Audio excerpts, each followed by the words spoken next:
मंसूर अली शाह ने एक ऐसा पत्र लिखा है जिसे पढ़कर ऐसा लगता है जैसे उन्होंने सीधे मुख्य न्यायाधीश को चाय में नमक डालकर चिढ़ाने का मन बना लिया है। इस पत्र में गंभीर आरोपों की ऐसी झड़ी है कि सुनने वाले भी इधर-उधर देखने लगे।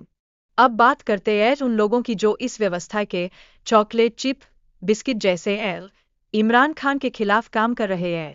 यानी वे बिना किसी वजह के बस ऐसे ही फ्रेंकली हो रहे हैं।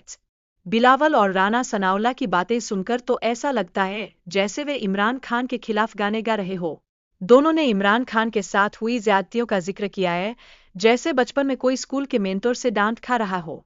अब तो पीटीआई के लोगों के घरों पर छापे मारे जा रहे हैं। ये चोर की तरह घरों में दाखिल हो रहे हैं जैसे कोई हैरी पॉटर का जादूगर खड़ा हो, बस अला काज़ाम बोल रहा हो और सब कुछ गायब हो रहा हो। राणा सनाउल्लाह ने साफ कह दिया है कि मंसूर अली शाह के खिलाफ कार्रवाई की गई है। ये तो जैसे किसी फिल्म का सीक्वल है जिसमें पुलिस इंस्पेक्टर को सीधे तौर पर मुख्य पात्र के खिलाफ खड़ा कर दिया गया हो। अब संविधान में बदलाव क्यों हुआ, यह एक बड़ा सवाल है। यह ठीक वैसे ही है जैसे कोई अपने पसंदीदा शो की कास्ट बदल देता है और पूरा हाय करने लगते हैं। मंसूर अली शाह को हटाने की कोशिश भी कुछ ऐसी ही है। जस्टिस मंसूर अली शाह के पत्र में काजी की अनुपस्थिति पर चर्चा की गई है। यह पत्र तो ऐसा है जैसे कोई अपने बेस्ट फ्रेंड को पार्टी में न बुलाने के कारणों की लंबी लिस्ट बना दे। सबको हैरानी होती है कि भूया यह क्या किया। पत्र में न्यायपालिका पर बाहरी दबाव का मुद्दा उठाया गया है।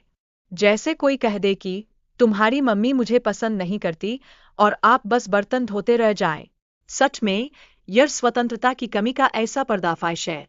मंसूर अली शाह ने अपनी विचारधारा और उनके हटाए जाने के कारण पर चर्चा की है।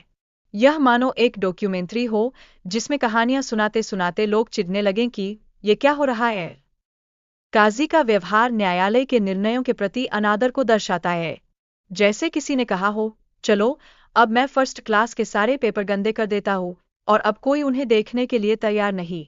मंसूर अली शाह ने काजी की निंदा करते हुए कहा कि उन्होंने न्यायपालिका में ऐसा भ्रम पैदा किया है जैसे कोई टॉम और जेरी का शो हो, बिना किसी हंसी के केवल बचपन की यादें हो।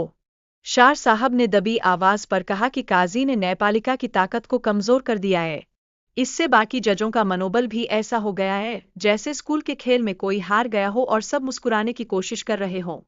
फारूक नाइक के भाषण में अयूठी प्रशंसा और न्यायाधीशों की आलोचना का जिक्र किया गया है।